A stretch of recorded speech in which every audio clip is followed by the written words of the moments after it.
Ayan mga kaibigan, masusunog ang motor nyo. Kapag ganyan na parang nag-ihi yung carb nyo, masusunog yan. Yan, delikado yan. Yun ang dapat iwasan sa motor mga kaibigan. Hindi dapat ganyan. Bukod sa magastos na kayo sa gas, at saka delikado pa. Lalo na sa mga XRM. Kapag walang yung spark plug cap ang motor, delikado yan. Kaya ano ba ang dapat natin gawin sa ganyang carburetor mga kaibigan? Panoorin nyo, kay babaklasin natin yan. Linisin natin at tingnan natin kung bakit parang nag-ihi yung carb natin.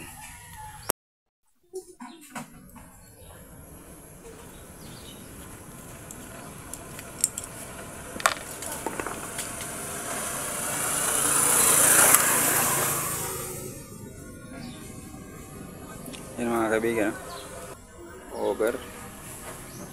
Hindi na makontrol ng ating floater ay. Hindi na makontrol nito.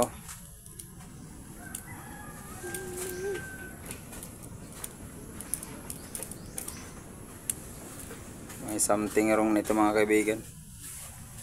Hindi nito tama o mali na ito. O ano na ito, sira na.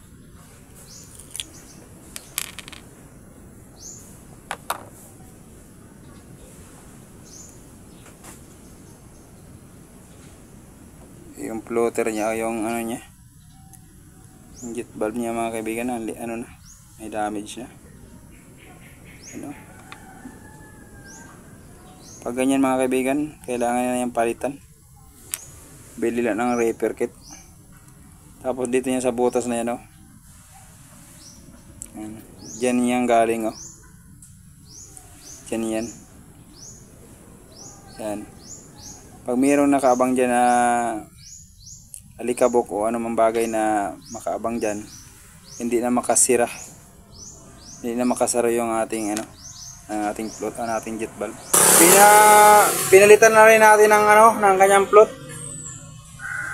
Pinalitan na rin din natin ang kanyang floater. At saka itong ating itong float valve.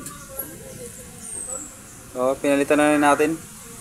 Kasi putol na yung dulo, putol na yung dulo, kaya hindi na siya pwede. Kaya pinalitan natin. Subukan natin mamaya kung mag-overflow pa ba o hindi na. Ayan mga kaibigan, kung napapansin nyo, wala nang magas. Kaya subukan natin paandarin.